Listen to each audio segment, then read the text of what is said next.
Hey, everybody. Welcome back once again to the Retro Wrestling Review USWA podcast, coming to you from the Retro Wrestling Archive in Gadsden, Alabama. I'm your host, Gene Jackson, along with producer Smokey behind the scenes, making it happen.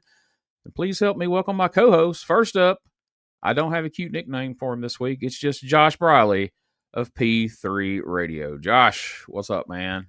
That's how I like it, Gene. I'm just Josh Briley. Just Just a Josh Briley. man. Yeah, and possibly with the Texas bunch. I haven't decided yet. But man, how are you doing?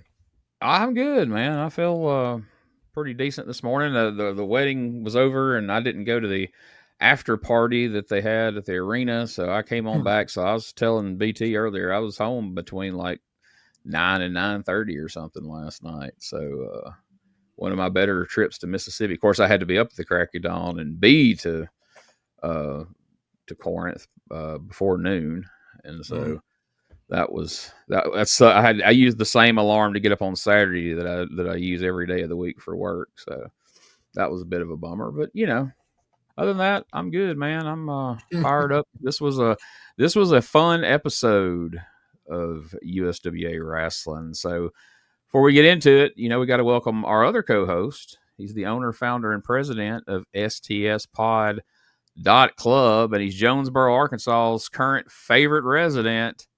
Spoiler alert, it's Brian Tramel. What's up, BT? Hey man, how's it going, guys? Brother Gene, brother Josh, get buck, y'all. Get buck on a Sunday morning, kayfabe. I mean a Tuesday night, whenever we're supposed to be releasing this. Gene's my best friend, and Josh is my favorite co-host of P3 Radio. And today I'm brought to you by Cash App again, still unemployed. Cash App me at a money sign BTSTS, and I'm fired up and I'm ready to go. I have never heard a less enthusiastic get buck in my life, Josh. I'm What the sorry. hell was Yeah, that? I'm not putting it over, and because no one else is putting it over, I think I'm going back to whoop. There it is. So there, I think I'm going Okay. back to that. So All right. It's officially been announced right here. BT is reverting back to whoop. There it is. I don't know that he's going to be able to bring that one back either, but it's worth a shot because I'm gonna try my that was best, the man. saddest, most half-hearted get buck. Eh, There, Get buck. there's get buck if there's you choose somebody to. in Memphis right now going like, "No, man, how you do it? You got some." You kind of got to have the snowman around for it to be effective too. You know what Well, I mean? Like once spoiler snowman's alert, not but out there, you can't be as enthusiastic about getting buck, whatever the fuck that means exactly. I was trying to do I'm gonna do a spoiler here, but I was trying to do the personality of Lawler's doctor. You think I got it? That big personality Yeah, get you're buck. pretty close on that, Yeah, man. I thought Lawler was dying the way he came into that segment. I probably. did too. I thought, well, we fixing to announce he's dead. That he's motherfucker's got still alive. he's gonna mess around and got that neck cancer you get from getting pile driven, like what killed Andy Kaufman, according to Eddie Yep. Gilbert and Holy Tux shit. Newman. They did. They got Tux Newman to come on TV, and Eddie had said it at one point too that y'all killed Andy Kaufman with that pile driver. It gave him cancer. And I was like, Man, God damn, that's a stretch. But Tux Newman was a fucking treat. I absolutely enjoyed that motherfucker. I liked dude. him too. Yeah. So me and Ray weren't as flattering towards Tux in our reviews of the Memphis '85 show when he was on there, and so Tux's son started emailing us both separately, kind of making his case for Tux. And so I had some conversations with Jeff's son, and I got a copy of Tex Newman's book from him, and he had a I've whole read chapter in that. Yep. there telling about his time in Memphis, and so yeah, I coming straight out of Jimmy Hart right into Tux Newman, you couldn't fill those shoes, so I guess it was unfair. But as I start seeing other managers that came after that, Tux held his own. He to be his first territory that he ever managed in, I think he did well. I mean, really, what do you need besides being the manager of Macho Man Randy Savage in 1985 when he was still, you talk about somebody not being enthusiastic. Like every moment, Savage was like in about to murder somebody, it felt like. And speaking of murdering somebody, we're going to have someone threaten murder later on in this show. There's my spoiler, BT. I don't mean to step on your toes there. You go. Come on. Quit trying to steal my gimmick there. So, of course, this week we're heading back to April 6th, 1991 for USWA Championship Wrestling. Dave Brown, Michael St. John is still around. Thank goodness. I enjoy Michael St. John. And they give us a little preview of the matches we're going to see. We find out the main event / expiration of time match today is scheduled to be the fabulous one, Steve Kern and Superstar Bill Dundee versus Stunning Steve Austin and El Grande Pistolero. Now, on paper, that sounds really good, but so did Superstar Bill Dundee versus El Grande Pistolero. So I wasn't going to get my hopes up till we see how much time's left when that bell rings on that last match. Because boy, we got shortchanged last week. Something terrible. I want to note before we get started with what Michael St. John, he had a couple of things he said, but the first thing he said that I wrote down is that we got hot action today. Ooh. Hot action. That sounds like he's putting over the Cinemax or something. We got some hot action going on today. Oh, it might have been Cinemax in his head. Yeah, I didn't pick up on any of that watching this back in the day, but each week as he described some of these guys and some of the action, was like, huh, okay. Hot action today, y'all. Get ready. The listeners that are listening today, there's going to be some hot action on Hot Mics today. Speaking of, look here.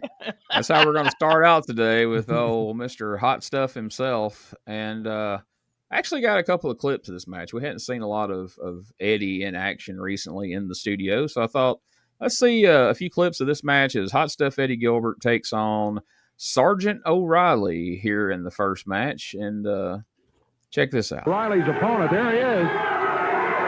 Hot Stuff Eddie Gilbert heads for the ring right now. This, Michael, is somewhat of a rematch. 15-minute time limit match. Michael? Sergeant O'Reilly right away going right to Eddie Gilbert, takes him into the corner and throws that forearm. Look at this. Eddie Gilbert puts him back in the corner and goes to work on O'Reilly. Eddie Gilbert coming out of there in a hurry right after Hot Stuff Eddie Gilbert. Suplex. O'Reilly putting it on him, but quickly Eddie Gilbert up, clotheslined him down. O'Reilly was feeling pretty good. All right, there. O'Reilly sent into the ropes. Body dropping down he goes. Hot Stuff Eddie Gilbert right on the tail of Paul Neighbor. Coming up a little later on, Dave, by the way, Lawler had an opportunity to talk with his doctor. Out in the gym some more and get some more experience before he could, well, as I speak, well, okay. Talk about a reversal. O'Reilly had Gilbert into the ropes, but look at this. Eddie puts him across the top ropes, goes for the cover, knocked the wind out of him and got it. 1, 2, 3. Hot Stuff Eddie Gilbert victorious. Experience and ability, and Eddie Gilbert takes the victory, and a good victory it was for Eddie in 2 minutes, 38 seconds, 2:38. Hot Stuff Eddie Gilbert has the victory here over Sergeant O'Reilly. A word from Jerry Lawler and his doctor when we come back.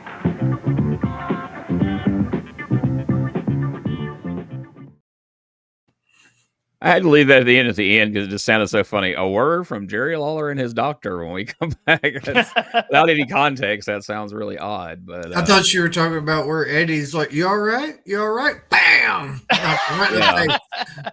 And then hit him with the most worked-looking punch you've ever seen in your life.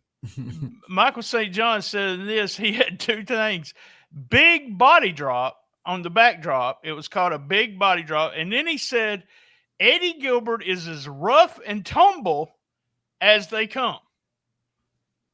Rough and tumble as they come. I've heard a couple announcers use that description, rough and tumble. That's the first time I've heard that, I think.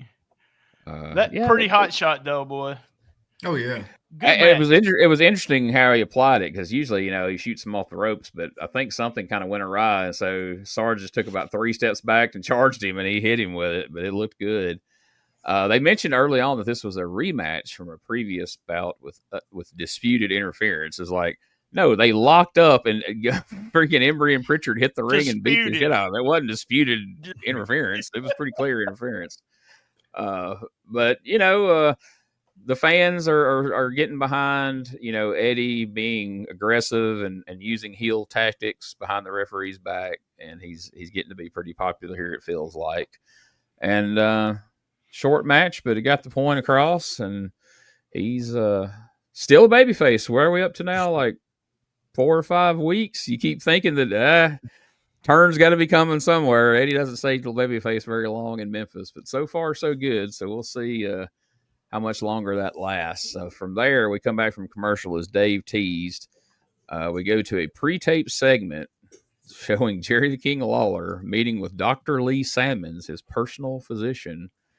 And I've got a little clip of this. It's a clip of Lawler and the doctor, and then a clip of his a little bit of his promo after that. We'll kind of talk about it all at once. I just want everybody to kind of see what Brian already teased, the charisma just dripping off this doctor. I can't believe they didn't do more with him here. Get Buck. You're not going to be able to get Buck for a while, Jerry. You got some neck issues. I'd like to consider my own personal physician, Dr. Lee Sammons. Dr. Sammons, welcome back to the show. I've had you on here before. And before we get into this, I want to give a plug. You've been practicing over in Osceola, Arkansas, but you're now back in the Memphis area, or Memphis, so to speak. You're out at this is 1335 Germantown Parkway, right? Parkway in Cordova. Cordova, yeah. Beautiful offices out here. And believe me, if you need a good doctor, this is the guy to come to see. He has kept me in the ring for years now. Well, I appreciate that fact, and as I told the fans, you told me this over a month ago, and the first thing that happens is these jerks like Eric Embry go around and running around saying, well, the King's retiring, he's hanging it up, and that they put me out of wrestling. I just want them to know, and of course you can assure them that's not the case. I'll be back, right? You're not going to retire. I'm going to put you back in there better than you were before. All right. Now, as I said, Dave, the thing that I'm going to miss the most is the fans, but hopefully I'm going to still be around and seeing them and that sort of thing. But, until then, it's like, I guess, 4 or 5 weeks, something like that. We're not going to be seeing you in the squared circle there for a few weeks. For a while. But anyway, I know that I talked with Eddie Marlin, and they got some more exciting wrestlers coming into the area. The wrestlers that are here now, some of the top talent anywhere in the world. The matches are exciting, and I'm just looking forward to, still kind of hanging around and watching for a while, just to kind of get to view it like you do. Can I come by and maybe kick Michael out for a day or two or something, and maybe do some... maybe we'll put a third chair in here. Okay. So first of all, this is just a live ad in the beginning. Sure. We see what his motivation is for being here. We even get a picture of the office. I thought that was pretty fun.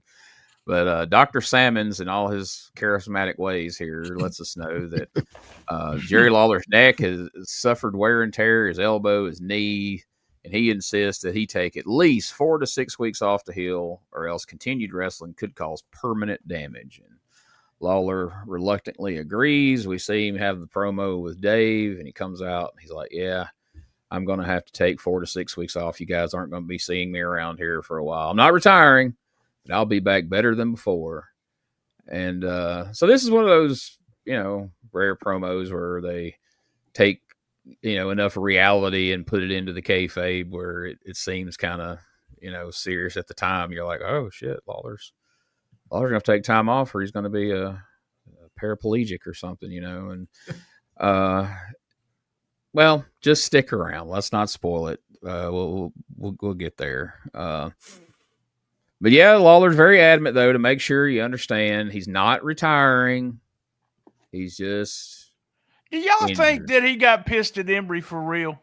It feels like he keeps on saying that Embry said. Like Embry wasn't supposed to say that. He don't, because Jerry never aged. He never want to age. Well, surprisingly, look at the age of his girlfriends. But he never aged, and it's almost like he just keeps saying that over and over, like it pissed him off for shoot. I don't know, but I think though, like he may keep saying it in the sense that they have to keep coming back to it. And, Embry's going out there saying it, and that may be like the main punchline of the whole thing. But I was kind of disappointed with the doctor's assessment of the X-ray, to be honest with you, because like like you said, it seemed like it was going to be this big thing. Lawler's like near death or near career ending and stuff. And then the doctor's just like, yeah, your bone structure looks great. There's nothing wrong with your vertebrae and shit. And there's like, it's just the muscles around it. You need to take about 4 weeks off for let the muscles heal and stuff. And I'm thinking, this motherfucker could have just got Soma or some shit and like went to the next town or something. You know, it wasn't this big thing like you would think. If he had a herniated disc or something, okay, he needs to take some time off, and that could be, but he was putting it over like, I'm gonna be gone for 4 weeks. I hope y'all don't forget me. I don't know. It just he put it over. I mean, he's been teasing it every week. But he plays it up more that he's actually going to take time off here. Although it, like you say, it doesn't seem quite as justified based on what the doctor said. But Lawler's still like, yeah, 4 to 6 weeks, I'll be gone. And Dave's like, oh man, we're not going to see you for 4 to 6 weeks. Well, that sucks. This is classic Lawler here. I don't think that Embry was saying something he wasn't supposed to say, and I don't think that Lawler was really mad because Lawler's been teasing retiring since the goddamn 80s. I mean, that was a go-to for Lawler for the long. If I don't win the world title this year, I'm going to retire. Well, in 85, you didn't win the world title. Now what? Well, I'm not going to keep going. And he finally wins it 3 years later. So I don't know. I think that that Lawler and Embry are both just good at what they do. I think there is probably some underlying tension between Lawler and Embry. I don't think Lawler was happy to have Embry here. He wasn't happy to have him as the booker because, story goes, listening to shoot interviews and reading things, Jerry Jarrett came to Lawler and go, hey, we got a chance to go buy the Texas territory. And Lawler's like, fuck that. I'm not driving to damn Dallas every week. Let's not do that. And so Jerry goes on down there without him. Yep. It ends up buying into the territory and making Embry the booker, and then decides, well, he's doing a good job in Texas. Let's bring him up to Memphis. And so I'm sure Lawler was not enthused about, Embry being here. Of course, first thing he does when he shows up, he tries to fire Bruno.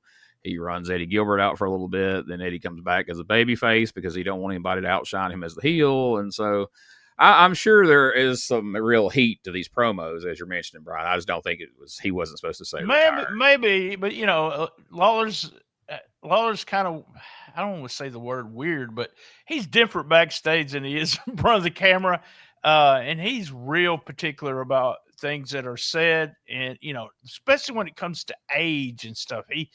He's just really, yeah. He's going to retire because he aged out. He's saying he's going to retire because Embry broke his neck. Right. So I don't know. I mean, I just saw something there that and he does you're going to show some of that promo he did. I thought that was really good. We're going to show all of that promo. As a matter of fact. That was an excellent. We're actually fixing to watch this whole tag team match as well. In fact, let's just go on into that. We're about to see the Texas Bunch, Eric Embry and Dr. Tom Pritchard with Tojo Yamamoto taking on Ben Jordan, which I think this is Ben's first appearance here so far this year on USWA, and he's going to be tagging with Todd Johnson. Now, something that got said in that initial setup that I didn't mention intentionally, out of the blue, Dave Brown says, Todd Johnson is debuting full-time for USWA here this morning, and you think, why are we supposed to care that a jobber is going full-time? Well, you're about to see why that was a thing. So let's check out the Texas Bunch and tag team action here. And it comes to being getting inside a cage. First, let's hear Roddy Pritchard. All I got to tell you is this. I never asked a referee to start the match for blood. You might as well ring the bell, because Eric Embry doesn't need anybody. Meanwhile, Embry's already starting the match while Tom's over here pipering up. Dave doesn't know how to act with these guys being at the desk, and they're supposed to be in the ring. They're doing promos, especially when we do the ones with Embry. If you look at Dave's face, Dave wants to literally say, get the fuck in the ring. I want to hold this microphone for 2 minutes. By the way, Ben Jordan is legit tough, so he could have probably nice guy. Yeah, he is a nice guy, but he could have probably just took Embry down. and said, Oh, "Okay, yeah. get up when you want to get up." I got to meet Ben and hang out with him for a while last year at the Hall of Fame thing in Jackson. Just a super, super great guy who's been going through some stuff the last couple of years. Cancer battle that he seems to be coming out on the good end of, thank goodness. So here he is. Here comes the newest full-time employee of USWA Wrestling right here, Todd Johnson. Oh, no. So there is going to be a rematch. It is going to be in a cage. Y'all hear my drink? I'm doing my drink. Unless one of the wrestlers says, I quit. We'll tell you. Paul Neighbors is in full effect here. We can say that because we can't see Brian right now. You can, but nobody can see you. Okay, shit. We have a request from the network that you have it back on by the time you're on camera, though. It's like when I'm running around in the forest buck naked. Nobody sees me. Damn, it don't count. Now that's truly getting booked. Yeah. If you shout that a little more enthusiastically. Where are you going, BT? I'm going to get booked. Naked. He is not even implying that he's retiring. He is just taking some time off. Here we Here go. it is. Well, as one man takes some time off in Jerry Lawler, this is Look at that perfect form. That's why Beautiful. Todd Johnson got that full-time job right That's there. right. son. Beautiful. Took the shit out of that What? slingshot. ripping his head up off Uh-oh. the canvas. Makes What the could this tag be? to Eric Embry to dish out some more punishment. It's Oh, what amazing can how the this Texas be? bunch, when they see a victim, someone that is not as Embry don't have the that. pink, no pink boots for Embry. That I don't know. I kind of like the pink boots with it because it's still kind of flamboyant, you know. Yeah. Yeah, he's not very flamboyant this week. He means business.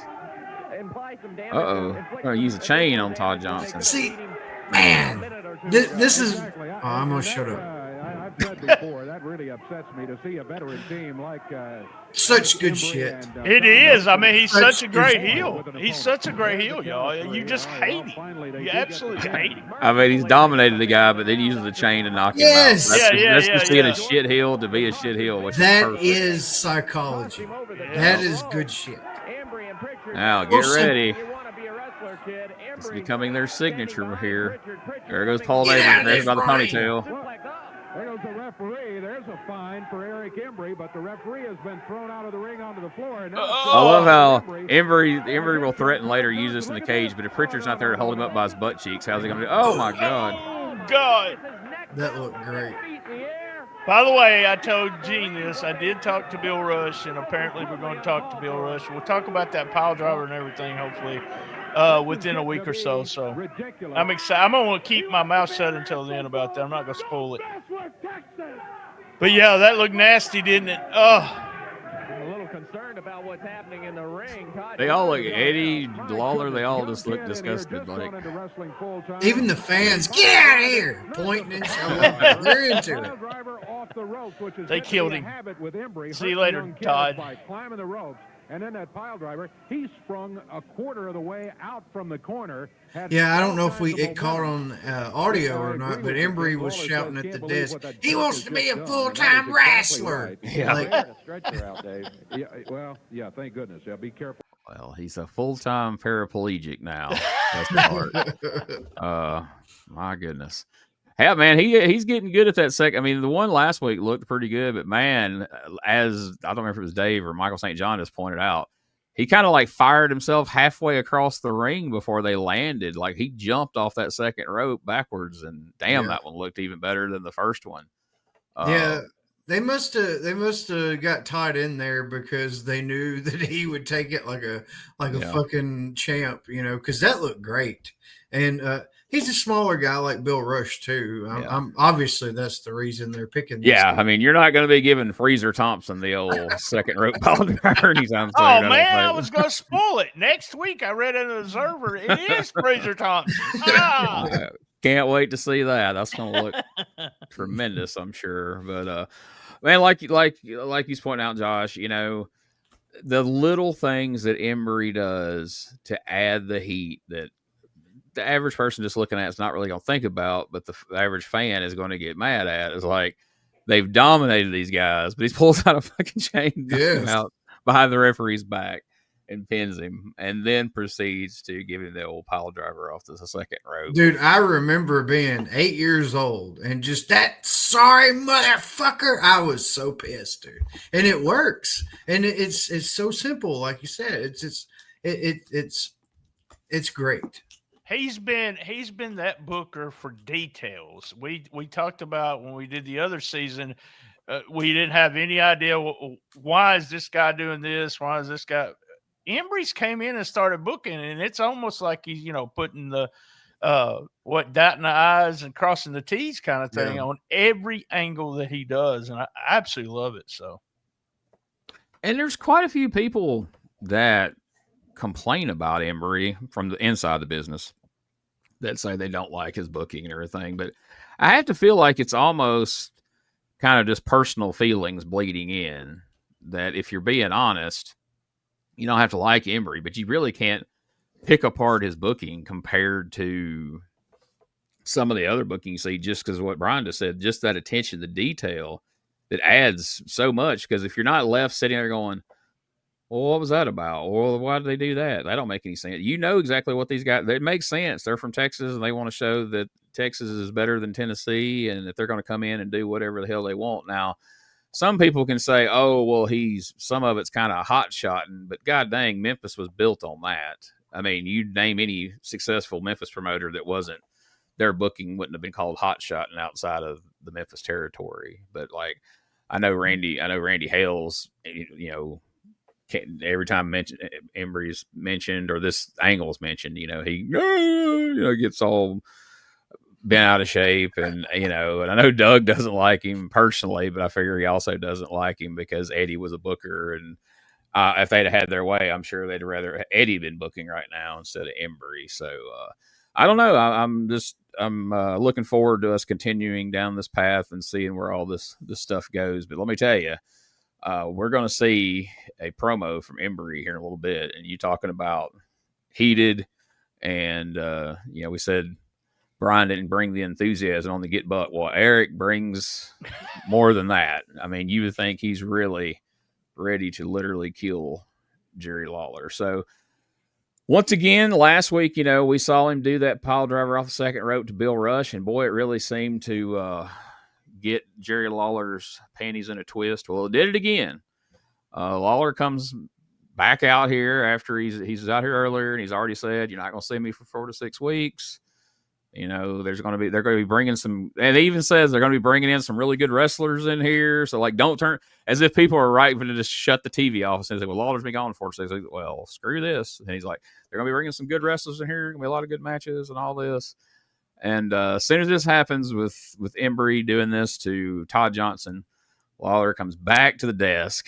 And it's kind of funny to me, like it reminded me of that Rick James clip off the Chappelle show when he's like, they mentioned him grinding his feet on Eddie Murphy's couch. And he's like, I ain't never grind my feet on Eddie Murphy's couch. I didn't just do stuff to do it. And they jump forward a few seconds like, yeah, I grind my boots on Eddie Murphy's couch.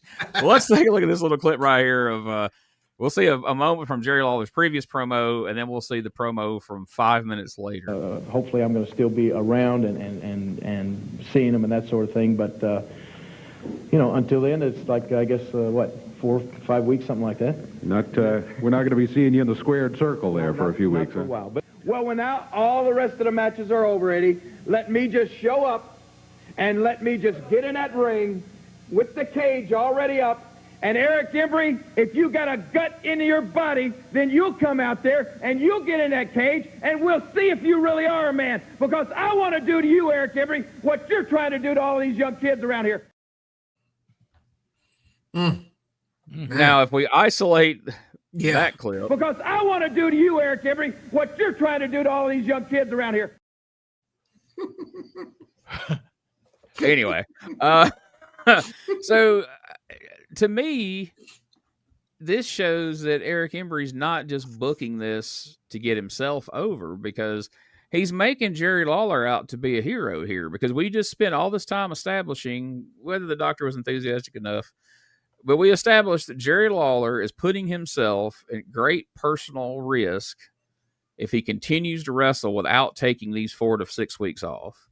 and he's finally agreed to do it. But now, God damn it, he's so mad that Eric Embry's out here trying to hurt these young guys. He's going to put aside his own health to not only wrestle, but get inside a steel cage with Eric Embry to try to put this, quote, low-life piece of trash, gutless coward with a yellow streak a mile long, I think he said at one point in all this, to come out and face him like a man and have a cage match.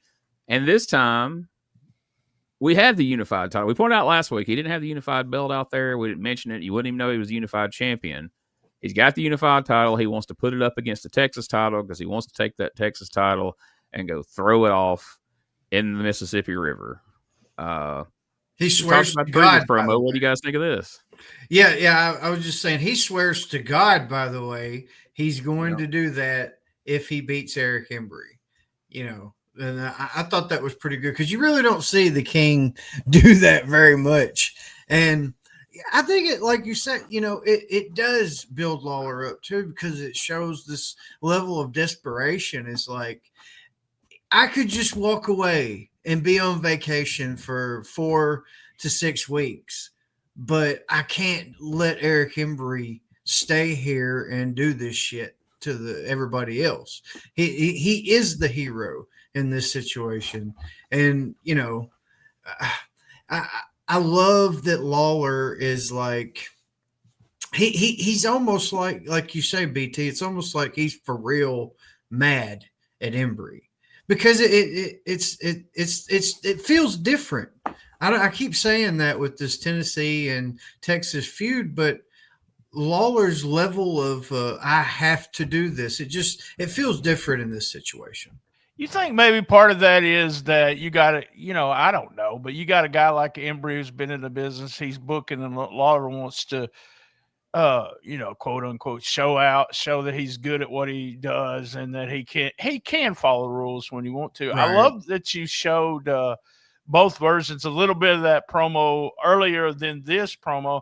That promo earlier, the whole thing where he talks about, this is what he's been doing his whole life and everything. I mean, I've heard that promo backstage one time in Tuckerman. It was Dundee and him and Brandon Baxter. And Lawler actually said, what would I be doing if I wasn't wrestling on a Saturday night? I mean, he didn't know what to do with his life after, he left from the WWE and everything.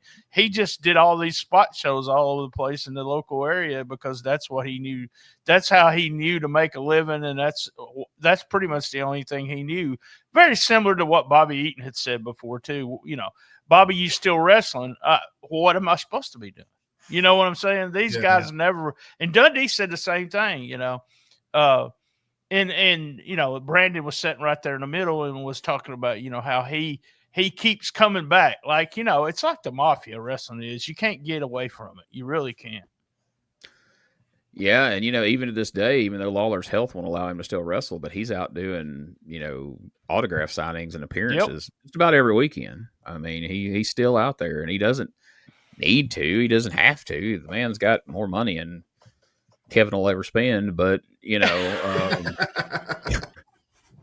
but he's still out there doing it because he I don't know if it's just that he enjoys it that much or like BT says, it's just what Kevin has that job. Kevin works for Jerry, so what he's doing is he's just waiting around till Jerry dies. But that's his job right there. Yeah, that's what so Jerry said. He doesn't have to pimp his cash app out weekly. So yeah, kudos to him for that. But yeah, this is classic Lawler, man. Nobody in wrestling to me has ever been better than Lawler at coming out and establishing a real, situation where he gets the somber tone and he kind of, ties it into his life and everything. And this is deathly serious. And he has you, like, God dang, man, I hope he takes his time off.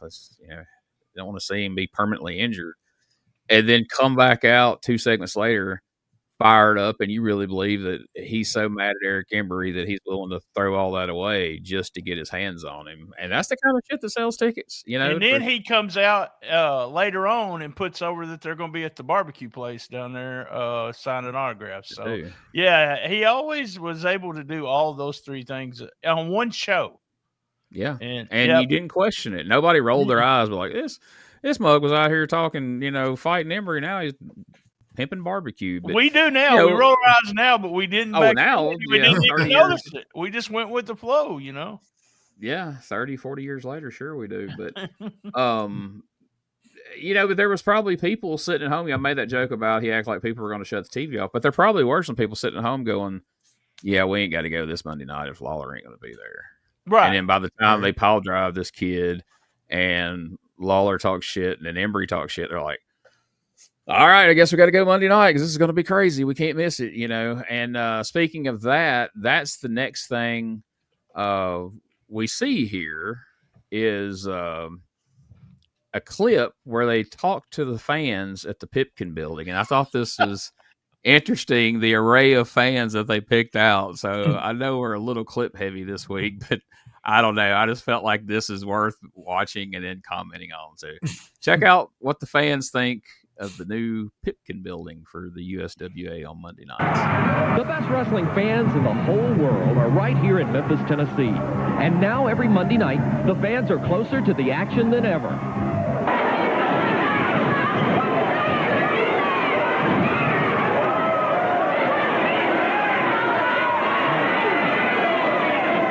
The location's a lot better. I think it's going to be a lot nicer here. More convenient, the seating. Oh, it's a nice building. If you got a close up to sit around, much better. And I enjoy this. It makes you a little more intimate with the wrestlers. You can see them. They're easier to talk to and get autographs, and I like that a lot. And their favorite wrestlers? Dundee. Jerry Lawler. Who is your? Dundee. Favorite around is Jeff Jett and Jerry Lawler. It's hard to say, but, well, Jeff Jarrett's always been a favorite in our house.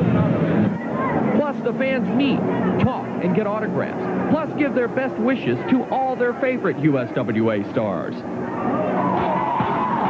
The USWA fans get into the action.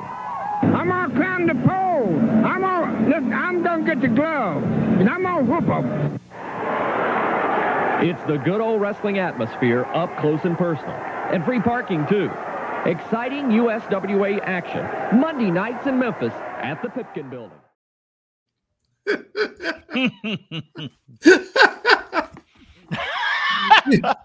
Do you think that's how like a first time stripper's interview goes? She just goes in there and says, "I want to climb the pole. I want to climb the pole. I'm gonna whoop them."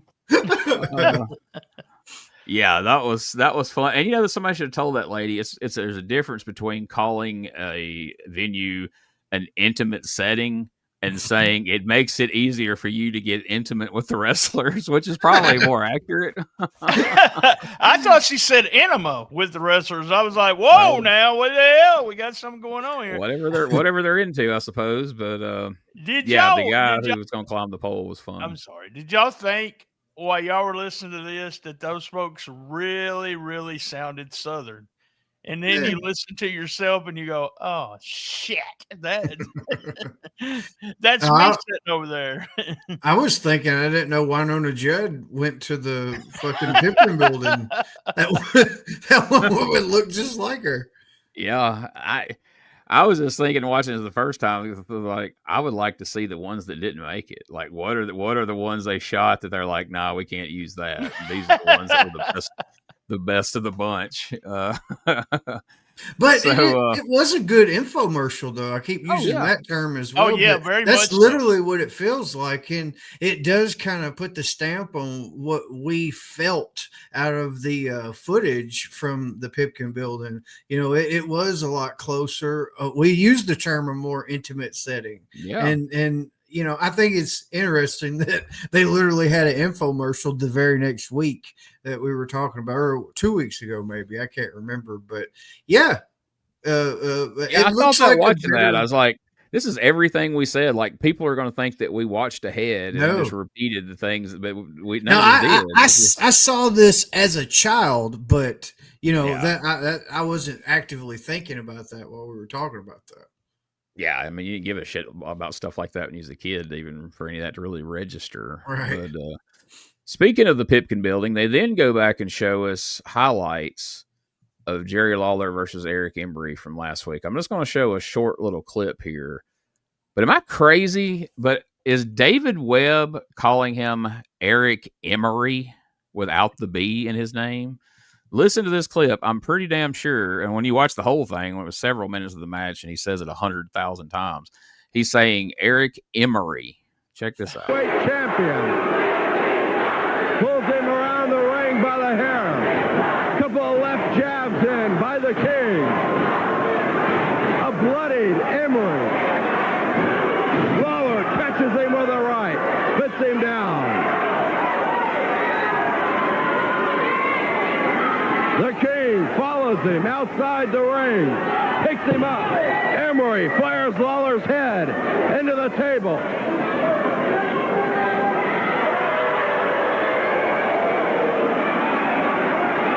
Lawler outside. Look out! Lawler goes fire out of nowhere. Good Lord, that was a hell of a fireball, dude. That's what I wrote. I was like, damn. The whole roll of flash paper. Having that camera positioned where it was over Lawler's shoulder, that was fucking great. Yeah. Yeah, they figured that out years ago. They got that great shot of him burning Savage that they put in all those different highlight videos over the years, and that angle's just the perfect one. They got him burning Kamala like that in the studio one time as well. That freaking, as they show Embry teasing the briefcase, that thing has been beat to death. It looks like it's made out of like aluminum foil at this point. It doesn't even look threatening anymore. Yeah, it looks like old tornado battered fucking trailer or something. They needs a new one. I mean, they're obviously making a little money now. We need to go on and suck it up and replace the old briefcase there. Poor Tojo's probably embarrassed toting that around. But next up, I would say we're going to see the Texas Hangman in action, but we're really not. Last week, I mentioned that I assumed it was just for time that we had Embry cut a promo during the Texas Hangman's match. But this week, we see the Texas Hangman come through the curtain. They're wearing the USWA tag titles. They held on to them. They step up onto the ring apron, and then the camera pans over to Eric Embry. And we get a hell of a promo from Eric Embry, which you're fixing to see in its entirety. And once Embry gets through talking, the camera pans back to the ring just in time to see them do the whippoorwill or whatever the fuck they call that. The whippoorwill. Lame ass finisher there. Whirlwind. I'm sorry. Yeah. And I like the Texas Hangman. I'm not knocking them, but god dang, that's of all their finish moves, that is the least impressive. And that name doesn't even sound threatening. If you come to me like, I'm gonna whoop your ass with the whirlwind, I'm like, okay. Well, what are you gonna blow on me? You better bring two of them, boy. Exactly. Then you hear him in the ring as Embry's talking here. And you hear the bumps on the mat. But then you turn around and literally he's put him in the backbreaker position. The other one's getting on the second rope. He spins his arm around because that's what makes it so effective. He winds it up and then hits him with lays his forearm across the guy's chest, and they get the win. So I don't know. Are we like, does somebody not like Texas Hangman matches and they're trying to find ways not to show them? I don't know. It feels weird. But holy shit. If you think Lawler seemed mad in his promo, if you think he was fired up and he's really, really into this match, check out Eric Embry. Just fine. Shut up, man. You said it. Lawler's got the fire in his eyes. You can hear it in his voice. But Lawler, it's real simple, man. It's real simple. You come out here and you say, your doctors say take time off. Your doctors this. You got nagging injuries. Well, dang it, Lawler. There ain't a wrestler in professional wrestling that's been in it for 2 or 3 years that ain't got nagging injuries, man. You say, if I got enough guts to sign a contract, you tell Eddie Marlin that I got an open contract, he can make me do it. Man, you don't have to make me do nothing, Jerry Lawler, because I can't wait.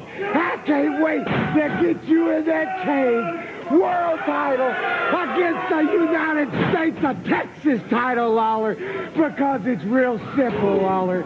You say one more time. Well, Lawler, you could have 1,000 times and you still couldn't beat me, man. Right? You hit me with your best shot, man. You hit me with your fire, and I got up and I fought you, and I beat your brains out. What, Jerry Lawler? Take a good look, man, because I hate everything you, Tennessee, and the Mid-South stand for. Jerry Lawler, your mama's an egg-sucking dog. Your old man's an egg-sucking dog. Your aunts, your uncles, they all crawl out from under rocks, Lawler. So when you meet me in that cage, Lawler, just like you said, don't come to wrestle, because you're going to have to fight, and you're going to have to fight the biggest, baddest that's ever stepped in the ring against you. You're the king. Yeah, but you're the king of the cesspool of the world, Lawler. And I swear, Dave Brown, just as sure as I'm standing here, Lawler, when I get you in that cage, I'm going to beat your brains out. I ain't going to pile drive you from the second rope. I'm going to climb up to the top of the cage, and I'm going to pile drive you off there, and I'm going to try my best, Lawler, to kill you, man. I'm going to try to kill you, Lawler. So anybody, don't just bring a stretcher for Lawler. You have the morticians, not an ambulance. You have the meat wagon waiting, because, Lawler, I'm going to kill you, man. I'm going to kill him. I'm going to kill him, man. Did you see Dave Brown's face the first time he said, "I'm going to kill you, Lawler"? Dave Brown's like, what the fuck? Man, okay, so first of all, Eric Embry basically calls Lawler a pussy because he says every wrestler that's been in the business for 2 years has got nagging injuries. So quit trying to go home, sissy. Lawler comes from a whole family of egg-sucking dogs, apparently. His mama, his daddy, his aunts, his uncles. Yeah, he had to say something about his aunt and uncle now. And mom and daddy, but don't be talking about my aunt and uncle now. Don't throw them in. To me, that's always been the weirdest insult that you only hear on wrestling. Apparently, they used to say it everywhere. An egg-sucking dog, to me. Yep. Terry Funk was a big fan of the old egg-sucking dog line. That's just always been a very strange line to me. And then he goes just full-on Carl Childers from Sling Blade when he's like, don't bring an ambulance, just bring a hearse, because he's going to kill him down there Monday night. He's going to pile drive him off the top of the cage, guys. Holy shit. I don't know. Tom Pritchard's not even going to be able to reach his ass cheeks to hold him up from the top rope if he gets to the top of the cage. I don't know how that's going to happen, but he seemed like he meant it. I don't know about y'all, but he seemed pretty damn serious about all this. Well, yeah, and you've had 2 weeks of doing the unthinkable. Now, granted, it did not seem as intense this week as it did last week, I guess because of shock value. But either way, it's still pretty fucking awful this week. And it's like, oh my God, because every major star from the locker room came into the ring. Whenever you see that, it's not just like Night Train and the others in there. It's like Eddie Gilbert, Jeff Jarrett, Jerry Lawler. They're all there. And Lawler was so pissed he's putting his fucking vacation off for his healing to try to be the hero. Like, yeah, this is very serious times. Love the promo. I like the way they go to, like I said, Dave Brown don't know how to act with it, but I love the way they're not even showing the match, just the finish. And the way it looks is they're showing the match, and Embry's not supposed to be doing that. That's what I like the most about it, is that you can see the look on Dave's face, and Embry is putting himself over. He's come up with a place to do a promo when they don't have time for a promo, and they still need to get the action in. But this was tremendous. God, you want to see Lawler just beat the fuck out of this guy. So you really do. The only thing I forgot to say that kind of like bummed me out about it would be, I forget who said it, but it's like a golden rule. It's usually in a promo, you're not supposed to say things that are like impossible, and you're not supposed to say things that would be illogical to do to that person or unbelievable, and that you can't do it. And I kind of got that feeling while he's saying it, but as a child, I did think that it was very, very possible just because of the actions from before. Yeah, I had that in my notes here, like the age-old, thing in wrestling. And I remember being told this when we were, being trained and learning about promos. Is like, don't ever promise anything that people know you can't deliver, because why are they going to come out to see that? But if it's the heel, and in this situation, they're trying to make this seem so over the top, personal, and everything. I think here it's forgivable. I mean, it still seemed a bit much. He just kept saying it over and over, but. I think having done the things they've done, you at least know as a fan, well, he ain't above trying to kill this dude. I mean, he's halfway trying to kill these poor jobbers. He's pile driving off the second turnbuckle. But yeah, I had that same note here, Josh. Is like, yeah, that was kind of like, that's like a, unspoken rule in wrestling. You don't say stuff in promos that there's no chance you can deliver on.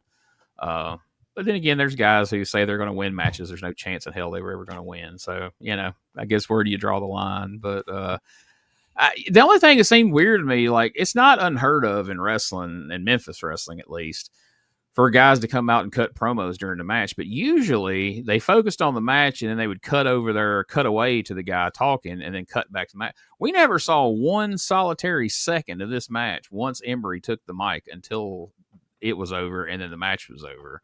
It was Mickey J and Night Train Jackson. I can only assume, since Night Train's been challenging for the light heavyweight title, this is one of those deals where Mickey J just got his ass beat for the entirety of this promo and then got pinned.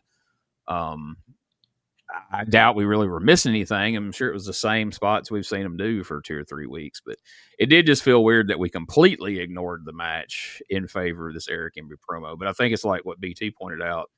It was supposed to be that they've already had their segment, and Embry wasn't going to get another chance to come out here and talk all this shit to Lawler. So the only time he could do it was during his boys, the Texas Hangman's match. So I think that just adds another layer to everything as well. So I don't know. This is probably one of the top heel promos we've seen so far in 91. I mean, we're just in April, but it's definitely the most heated. And I don't know, man. Fans saying he's going to pile drive Lawler off the top of the cage. I think that might be enough to get me down there. We'll talk about that some more when it comes time. But that was a hell of a line.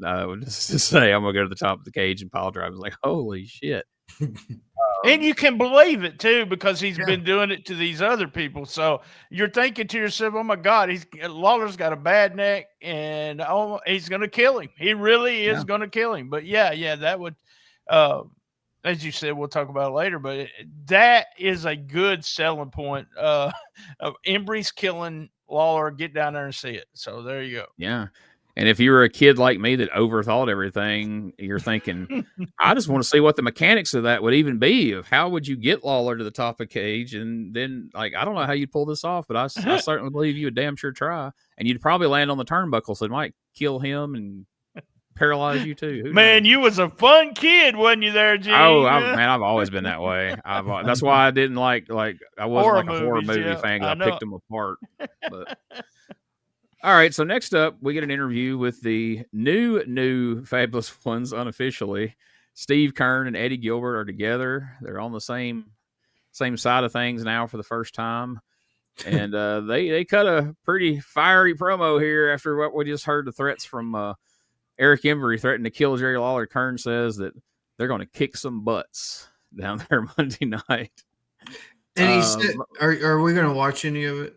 Nah, I had so many clips already. I didn't clip this one. Well, I think you need to paint the picture, Gene. Like, Steve Keirn is not just out there looking all regular. He is out there, and this is 1991. He is out there in a fucking Tiffany, the singer back in the 80s, Tiffany shirt on. It's not just like a screenshot. Damn it. It's not subtle. It is a big fucking picture of her face and huge lettering, Tiffany. And then he's out there trying to look tough and stuff. And he's got the Tiffany shirt on. I thought it was a strip club at first. When I saw the Tiffany, I figured it was a strip club in Florida, and it was Tiffany's. And then after you start looking at it, you go, well, wait, that's a concert shirt. So, yeah. So, but either way, at some point, Steve Keirn out in the crowd listening to I Think We're Alone Now. He was so moved by it, he bought a T-shirt on the way out. Yeah, and you said you're a fan of the schematics of things and stuff. Well, I thought it was cool that Steve Kearns said, Eric Embry, you're out here trying to do this to young kids. How about you do it to somebody like me with a 19-inch neck? I thought it was cool he threw that out. So that's a possibility. 10-inch cock. Well, that's not relevant, Steve. Shut up. Yeah, I mean, we saw that last week in them jeans, didn't we? Sorry, Dave. I love this. I marked out big time. I typed the Fabs because it's the first. We got Eddie Gilbert and Steve Kearns on the screen at the same time. Eddie was hilarious here talking about some kid came up to him and asked him why he turned good. Mm-hmm. Now that's what they, are you bad guy or you good guy kind of thing. And then Eddie said, in the name of Jackie Fargo. I think that's the T-shirt, y'all. In the name of Jackie Fargo. Also, Gators, Steve Kearns. When did we start that? Is this the first week that we did that? No, Dave Brown has been throwing that out there. Oh, okay. That's the first time I noticed that. Yeah, Gators. Because, Gene, did he not have that gimmick in not like 1990 or some shit? Yeah. Here briefly or something? Yeah, before Stan and Cornette quit WCW, he was already going by Steve Gator Kearns down in Florida. Because in his real life, he had become a freaking gator hunting.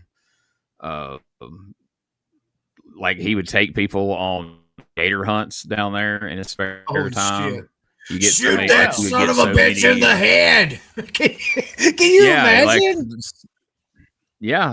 They would. It's just like the freaking that TV show that everybody was into a few years ago with the Cajuns, where different people would be allowed so many of these tags per year, and you could kill that many gators because they needed to clear them out.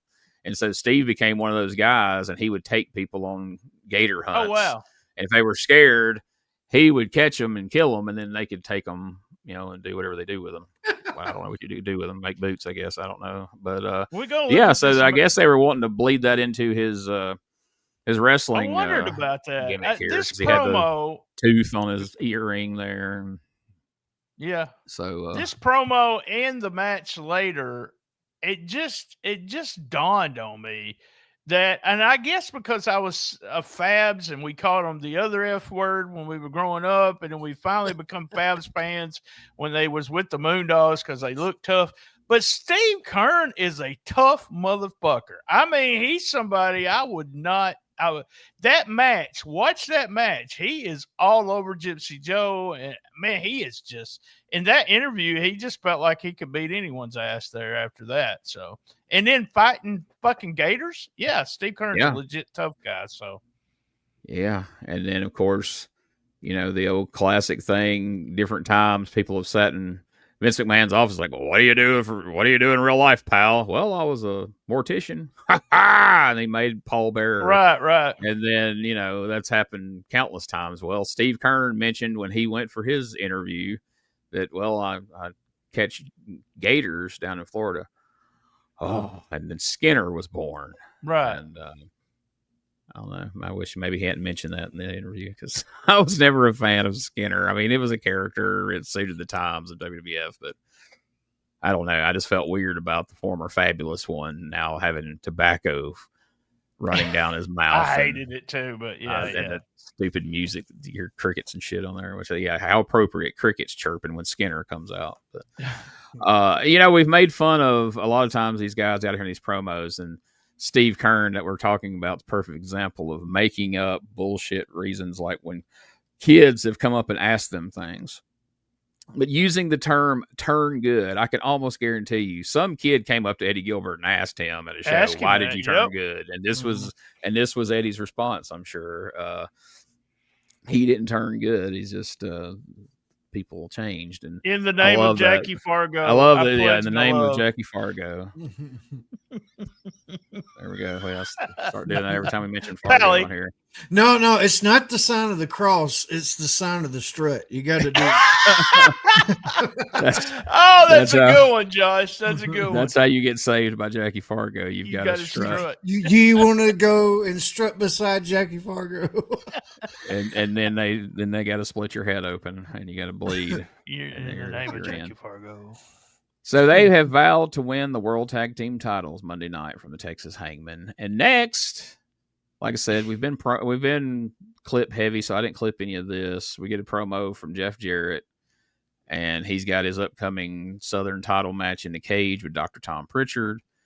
And I think, again, another solid promo from Jeff. It's not like one we had to show, but that hair, Jesus. Man.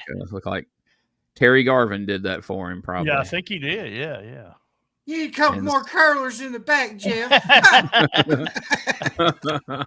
Man, I miss his promos. He was good stuff. Yeah, I wish he'd have been around a little longer in 91. That was fun, especially him and Uptown Bruno together. Speaking of Uptown Bruno, we get a little recap of his karate glove boxing match last week with Downtown Bruno, where Steve Austin interfered and attacked Bruno. Dundee rushed in to make the save. So, of course, anybody with half a brain knows what we're setting up here. We got a tag team match coming up Monday night. But before that, we've got today's expiration of time main event, which means there could possibly be more than one fall. Most of the matches we've seen lately, there hadn't even been that. But here, the first fall, we get to see some wrestling here, and then things turn chaotic, and we get JC Ice gets involved, and Bruno and the Hangman, and it gets completely wild. We get a promo from Bruno. You're still my boy, but I'm going to spank you like I should have done years ago. Thought you already did that, but we're going to do it again, apparently. We get a second fall. JC Ice is absent, so Steve Kern ends up pinning Pistolero, and we actually get a clean pinfall on somebody in a USWA TV match, which felt jarring. It was so long since we've seen that in a match where it was, stars against stars. It was kind of pleasant. So, to kind of recap things, Dundee and Kern, they get the win. We've now made it official. We started the show out with Jerry Lawler taking 4 to 6 weeks off. We end it with a steel cage unified title versus Texas title match signed for Monday night. We got Jeff Jarrett putting Tom Pritchard putting the Southern heavyweight title against Jeff Jarrett in a steel cage. We got the Hangman defending against Steve Kern and Eddie Gilbert. So, should be an interesting show come Monday night. So you know how this works. We got to take our commercial break. We'll let them give us the whole card, and then we'll see how you guys felt about all of it.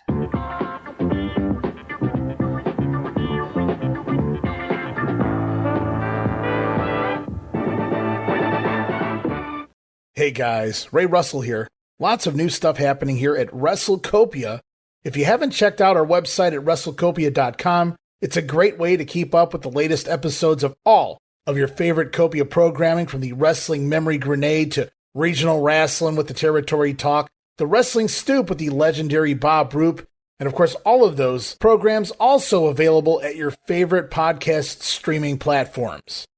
And if you want to stay up to date with everything going on in the Copia world, all the latest news, random thoughts, fun videos, pictures, and more, make sure to join the more than 33,000 followers over at Facebook.com/Wrestling Grenade. Don't be left out. And last but definitely not least, it's what keeps the entire machine going. I'm talking about Patreon.com/WrestleCopia. We appreciate your support in helping us pay the bills to keep the WrestleCopia Podcast Network running and enabling us to continue to bring you all the quality programming that we offer. Ladies and gentlemen, welcome to Give Me Back My Pro Wrestling, the podcast that's based on the old school but can still help you find the good stuff from today. Jimmy Street and the Plastic Sheik, Jared, are the undisputed tag team champions of the wrestling podcast world. From thought-provoking topics to superstar interviews to action figure expertise. This team does it all. And all they ask is, give me back my pro wrestling!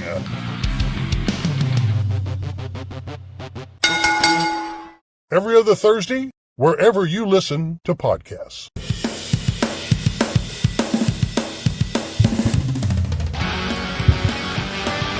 Tired of the same boring wrestling podcast? Need something with attitude, chaos, and maybe just a little cussing? That's stspod.club, and we got it all covered. We've got wrestling weirdness with WTF News Desk, 5-minute time limit, and the Southern Fried Brain of me, BT, steering the whole ship. We also have rolling into Memphis every week about the current Memphis wrestling. Interviews, hot takes, and wrestling outrageousness so wild it might get you banned in 12 states. That's right, it's SDSpod.club, or search all podcast catchers for Shooting the Shiznit, where wrestling podcasts grow chest hair. Not sure what that meant. Love my mama. All right, let's let Dave and Michael St. John quickly run down the card for Monday night before we discuss what we think about it. Of course, don't forget about that at the Pipkin Building, Monday night at 7:30. Parade of Champions coming up. Opening match of the night, the new kid, Brian Christopher, is going to be going against Sergeant O'Reilly. O'Reilly here today thinking he could take the measure of Hot Stuff Eddie Gilbert. He couldn't do it. Well, we'll see how he does against new kid Brian Christopher Monday night in the opening match. Then a World Light Heavyweight title match.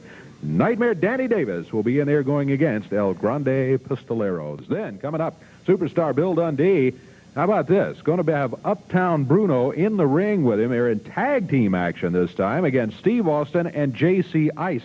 Then the World Tag Team Champions will be in. The Texas Hangman. They'll be defending against Steve Kern and Hot Stuff Eddie Gilbert, a worthy team to challenge for those belts. And then the first main event of the night, and this one they're going to put up the 12-foot cage. The Southern Heavyweight title will be on the line. Jeff Jarrett going against Dr. Tom Pritchard. Then the second main event of the night, this added main event that added just moments ago, as Lawler says the cage is already going to be up, so this one is also going to be a cage match.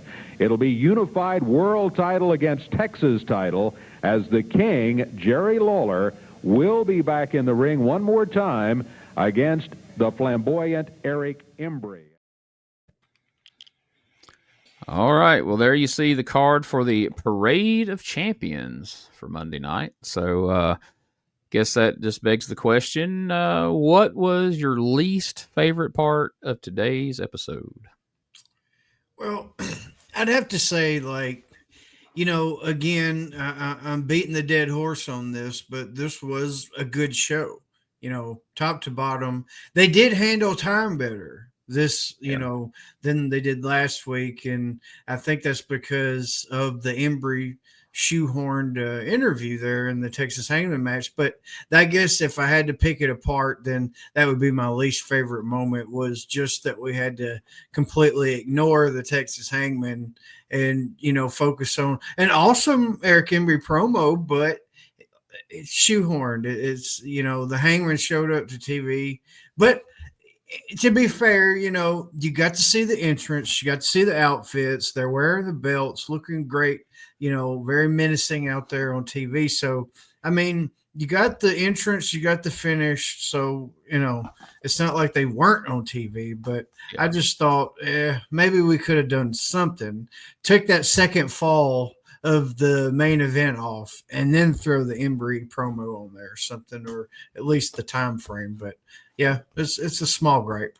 I agree with that. Would be the only thing. Like you said, we got a good Embry promo out of it, but I'm being real picky. This was a solid show. So yeah, I guess I didn't really have a least favorite part of this one.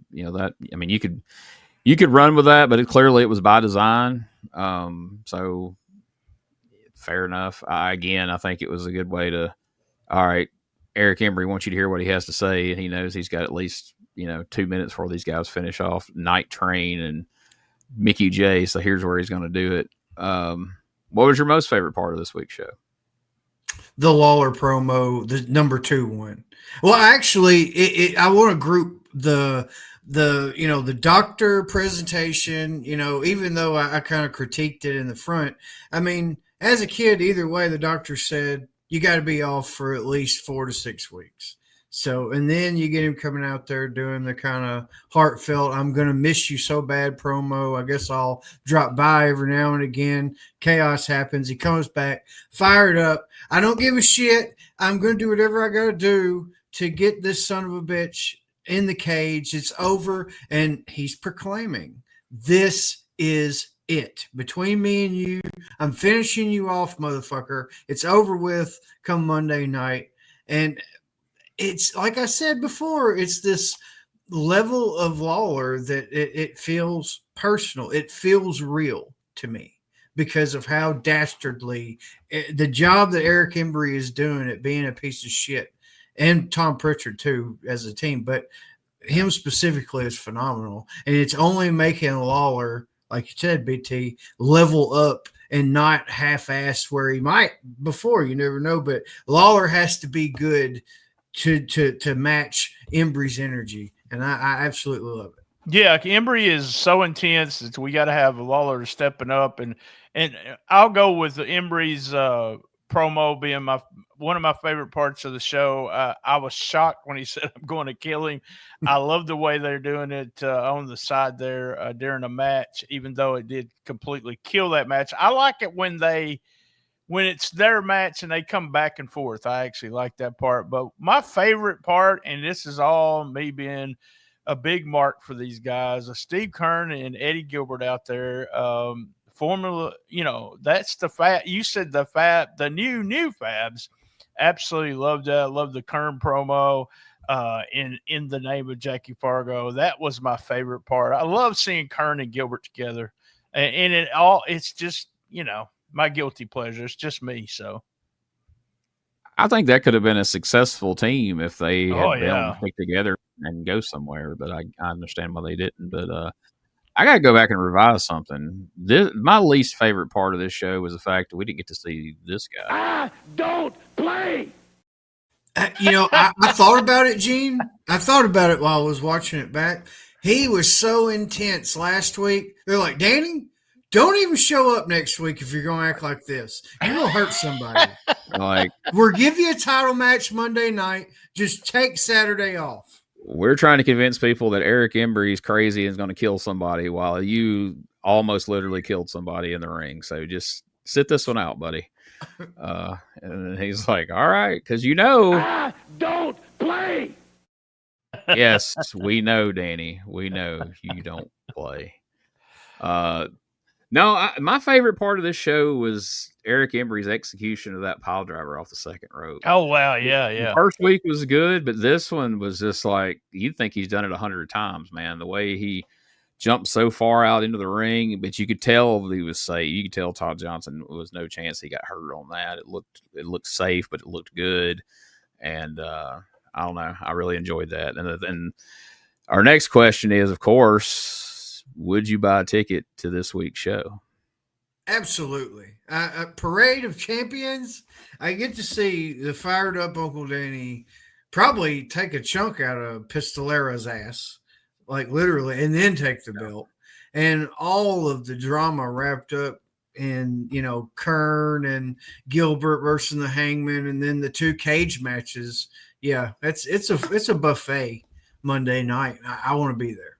Oh, me too. I'll be there just to see the Fabs and see that main event. So and I'm just with that. We talked about it last week, big time. And so with them showing that video, I think that's what they were thinking. Also, part of the commercial to come down to Pipkins.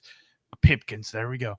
The Pipkins building, because people might think, oh, this is not the Mid-South Coliseum. When they showed that video and the excitement of the crowd and that shot from the distance of all those people, man, that just made me want to go to that building and go to those shows all the time. I wanted to be part of that crowd.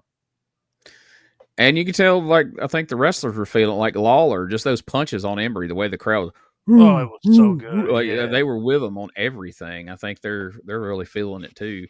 Of course, if my favorite part of this show was seeing Embry pile drive Smith second turnbuckle, I'm definitely, even though I'm a Lawler fan, I definitely would want to go see how it would work if he could somehow manage to pile drive him off the top of the cage. And I feel like if he was able to apply that, Lawler would be taking them a few weeks off, whether he wanted to or not. At that point, it would be kind of come necessary.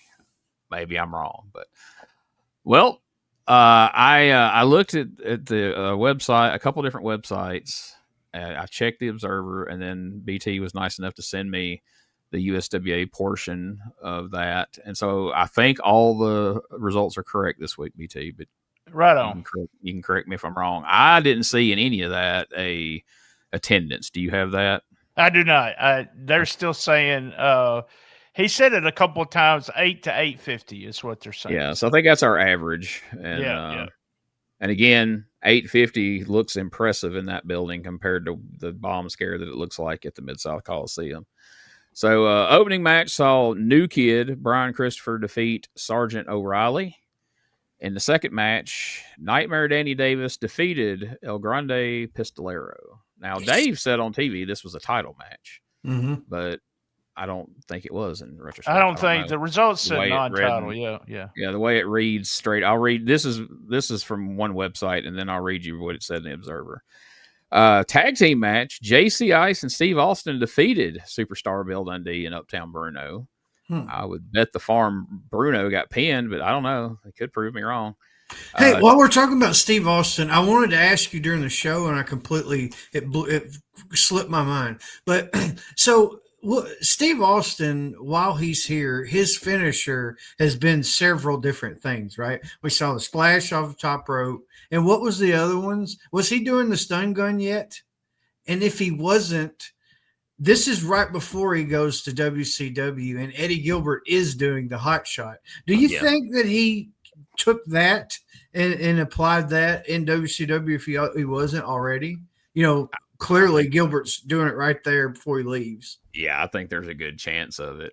Because I splash off the top rope from a guy Steve Austin's size is not a heel finish. I mean, yeah, he's a big guy, but it's not Kamala, Right. So I'm sure if he'd have got there and Dusty's like, what's your finish? And he'd be like, splash off the top rope. Like, what else you got? Well, I can do that move Eddie Gilbert does. Goddamn Eddie Gilbert, son. They're down there in Memphis. Oh yeah, we'll call that the stun gun. That'd be good. So I don't know. Like I think he was finding himself here and was just trying some different things. And the times he was getting to go over. It's funny, we talked about. I don't know if it's out by now if you're watching this, but me and BT did his show about Flex Kavana in Memphis, and he started by wrestling Lawler and he ended by wrestling Lawler. Spoiler there, but I seen this thing the other day where they asked Lawler, did he? And this I saw it the other day, but this was several years ago. It's not like they're asking present day Jerry Lawler. But they asked him, well, did you have very many matches with Steve Austin when he was in the USWA? And Lawler said, Steve said we wrestled a couple of times. He said, I have no memory of it whatsoever. He said, but Steve said we did have a couple of matches. So it's kind of funny there that, by the time The Rock rolls around, they tell him, hey, this guy's, we got plans for him, and Lawler makes sure to wrestle him quite a bit. But when Steve Austin come through, he was just another dude, and Lawler didn't even remember if he even wrestled him. So by that time, they weren't even though they were affiliated with WWF, they weren't exactly the developmental for WWF. Right. Well, and of course, Austin didn't go on to WWF. He went to WCW and all these other places before, so they didn't have any vested interest in him anyway, apparently. So, so I don't know what I would be willing to bet he saw Eddie Gilbert. He probably even took it from Eddie Gilbert on some spot show somewhere and was like, I could pull that off pretty easy on just about anybody, unless it's PN News or some shit. But anyway, did we say? So we were at Eddie Gilbert and Steve Kern beat the Texas Hangman by disqualification. And of course, the Texas Hangman being Killer and Psycho. Take your pick on who's who. Then in the Southern Heavyweight title steel cage match, Jeff Jarrett beat Tom Pritchard to win back the Southern Heavyweight title. God damn it. Okay, so here's where I do start to have some weird feelings about Embry's booking. The main event, steel cage, unsanctioned, unified world title versus Texas heavyweight title. Again, steel cage match. Jerry Lawler and Eric Embry fought to a double disqualification in the fucking cage match. What do you have to do to get disqualified in this setting? Yeah, I don't. This should have been clean Embry, in my opinion. And I know if he's that's going not away, Lawler that didn't should be want a to do slam that. dunk. Yeah, because that's the rule in wrestling is ever who's staying should be going over. And But Embry's maybe gonna some be- of that real life shit BT's bleeding through. That's I'm what not I'm dropping thinking. my belt to Embry. Even if it's just for a month, I'm not dropping that belt to Embry. I'm thinking, and this is just purely speculation. I have no idea, and I don't know if you could talk to Lawler or Embry, the one if they'd remember or tell you the truth. But I'm thinking Embry thought, okay, I'll book Lawler into a corner. He's already said he's going away. We put both titles on the line in a cage. He's got to put me over, and then we'll settle it when he gets back. And then they get there Monday night. Lawler's like, well, what do you want to do? Because I'm not losing. And Embry's like, well, you're going away, and I got to be the main event heel. I'm not losing. Well, and they probably had a game of chicken for the entirety of the night of the card. And then finally, when nobody would, buckle, this is what they had to do. But my God, how can you ever sell somebody on ending a feud or any kind of a cage match meaning anything? They've already kind of ruined cage matches for this very reason. This ain't the first time they've done it. But you go to see a definitive winner because it's a cage match, and then you have this stupid double disqualified. Like you're not supposed to be able to get disqualified in a cage, much less both of you get disqualified in the cage. So right. I'm not a fan of that. And even if we watch it next week and there's some really clever finish that somehow justifies it, I don't know that I would be back the following week. I'll be interested to see what they throw at us that they think is gonna make us all feel better about giving us that. He goes from I'm going to kill him to a double disqualification. The fuck. So from this, maybe the police show up and they put him in handcuffs because he is trying to fucking kill Lawler. He's got and that's gun, why it's a double disqualification because one of them was physically removed by the authorities.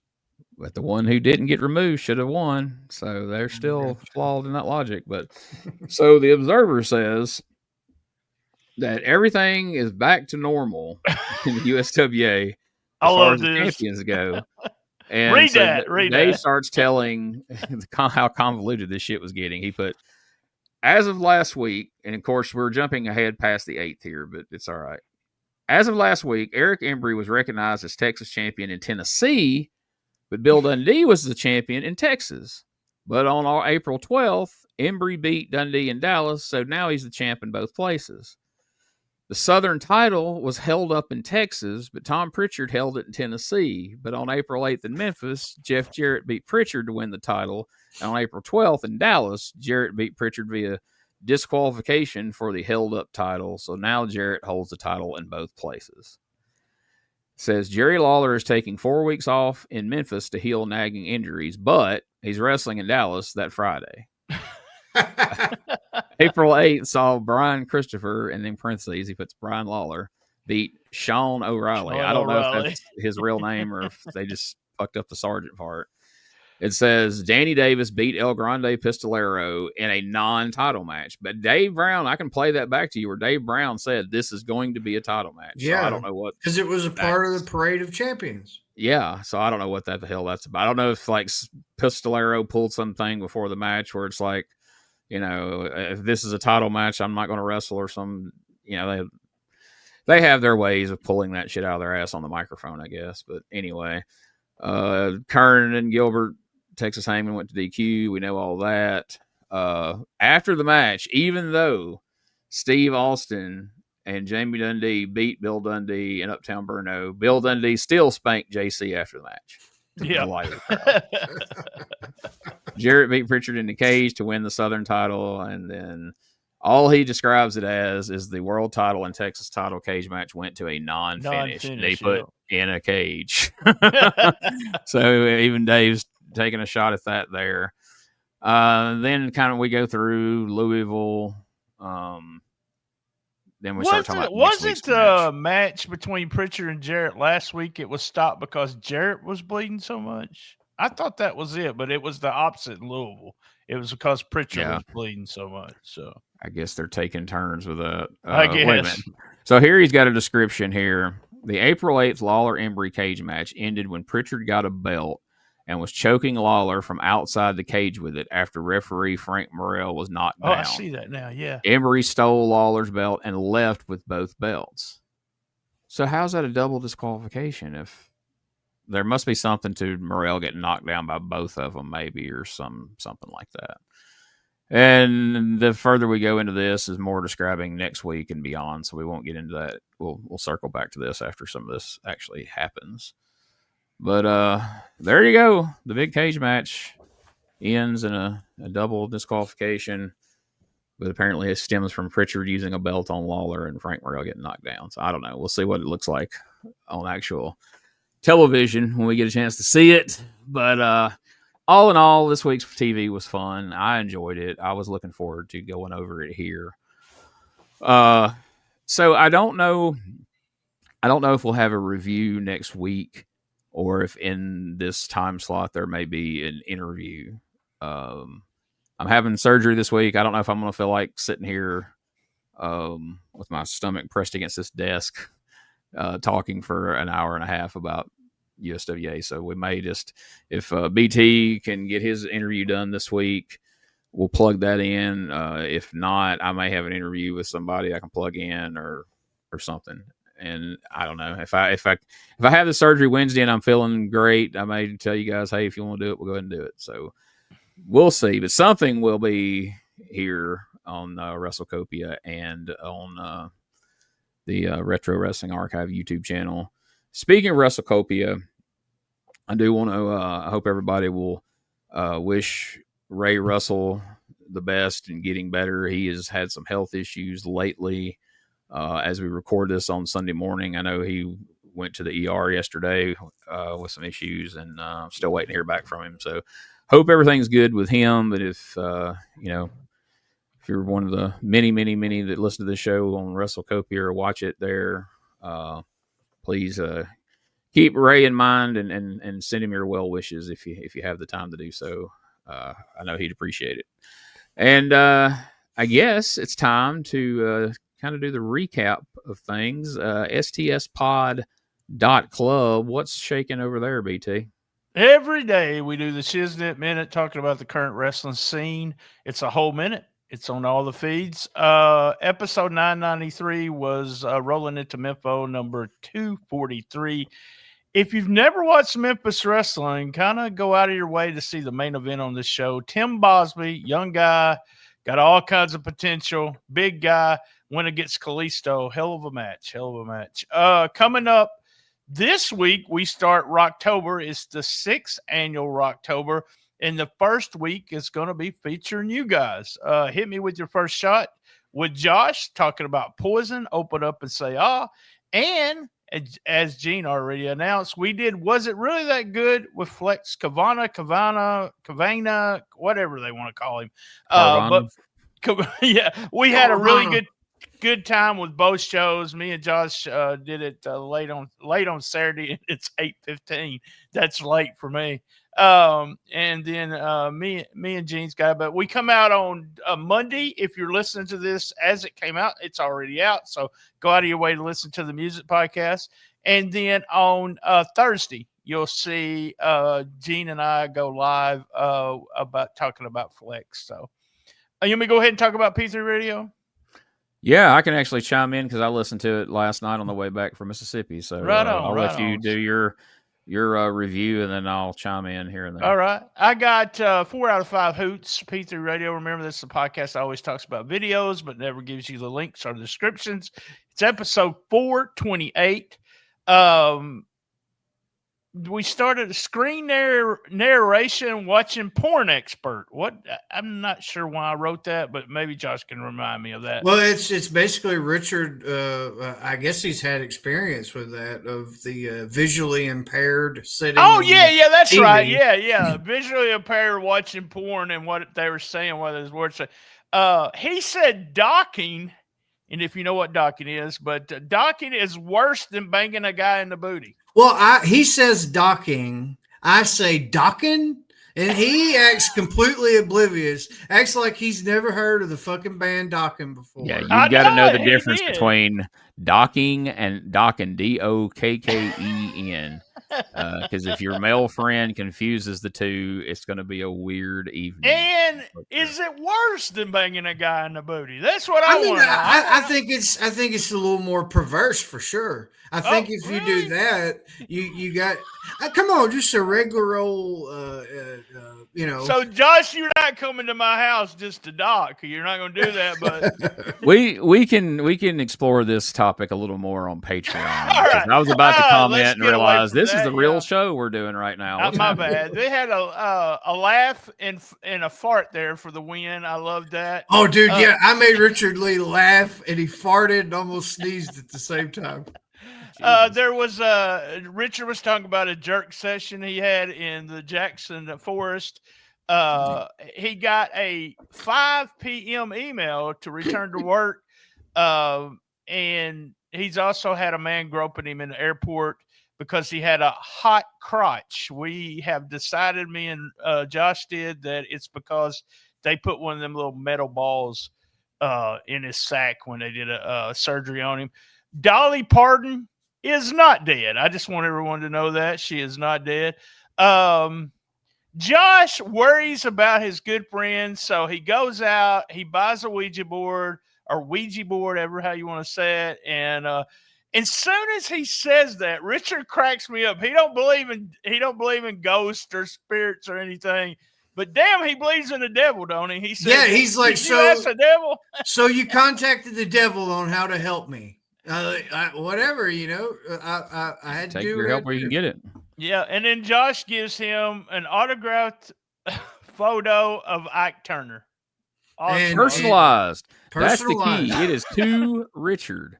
And a man who's been dead for how many years now? Since December of 2007. And it literally says, to Richard, stay strong, love Ike Turner. And I swear to God, it is his authentic signature. I swear to God, he said. I love that. Awesome. Richard went to the world's biggest McDonald's. I was jealous on vacation, and they ate pizza. If you can't get your nose to stop bleeding, you got to use cocaine. That's what Memo told me. That's what Memo said. I thought that worked in reverse, but what do I know? Richard went to the therapist. He's kind of scared. Who has a porn star name? She literally has. He didn't say it on air, but he told me her. Right. He told me her shoot name, and it is a shoot porn star's name. I'll tell y'all. The wife has a shoot porn star name too. We'll have to do that on the Patreon. He went to the therapist. He's kind of scared because he don't want to remember that the neighbor touched him across the street. But let me tell y'all guys, I remember. The neighbor touched me. So I just want y'all to know that. You use that quite frequently in your spare time, right? You still think back to that. I do. I'm scarred. Patreon. Tell Richard if he's not going to take all those Xanax, hook me up. Cheese, but not cheese. I wrote down, I love grapefruit juice. I have experienced some of that cheese. It's not cheese. It's pretty bad. Conway Twitty was a commie. And it's Conway Twitty in that. Yeah, Conway Twitty. I should have thought of that. Fuck. I was in my car last night going, Josh, you're missing it. Josh, come on, Conway Twitty, you gotta have it. Fuck. Boy was struck by lightning, and he was pretty lucky. The Baldwin brothers can't drive. We talked about a South American story, but ended up being in New York, and Richard got mad because Josh has never seen Princess Bride. So yeah, I want you to know that. The last story was a stalking, which was about a firefighter ex-girlfriend threw 75 used tampons in the yard, but they used red paint. Josh said that if he was in charge of it, they would have used John Deere Green. So there you go. That was P3 Radio for this week. Well, there's not much left for me to interject because BT literally covers every goddamn word they say on there. So, but no, I have to put over that gift, the personalized signed photo of Ike Turner from Beyond the Grave. With a it's hard to specific, top. Situationally applicable mess. Is that a word? Applicable? Well, it is. If it is now. Applicable, I think is how some weird people say it. Yeah, it made it fit right in there, and I couldn't believe it. And BT didn't mention this, but Richard did announce at the beginning of the show that he's not crazy anymore. So there's that. He's totally normal now to his liking. So, there was a dude in high school that in junior high jumped off the top of the gym. He climbed up there and waited till everybody come out for lunch break, and then he jumped off the top of the gym. And people asked him why he did it, and he said, "Well, I was crazy." And so in high school, for the entire 4 years of high school, every time I passed Philip in the hall, I'd say, "Hey, you still crazy?" And he'll say, "No, I haven't been crazy since junior high." And we did it literally every day. But I checked on him every day, and turns out he wasn't crazy anymore. But then apparently at some point the craziness returned because he ended up in prison. But I haven't had a chance to talk to him about it. So that's what it made me think of when Richard announced at some point early in the show, goes, "I'm not crazy anymore." I was like, "Hey, good for you. Don't go jumping off any buildings." What did the guy? I have to know. Do you know what his charge was? Was it craziness or? It was related to armed robbery. That motherfucker is a goddamn. But I don't know if he was the getaway driver or if he was the guy who was doing the actual robbery. Because as we all know, if you're the getaway driver, you're just as guilty as the other, so they say. But I don't really think you can call that crazy though, because if you plan all that out, it wasn't like temporary insanity, you know what I mean? So I don't know. Let's maybe just he's make not sure, crazy. Josh.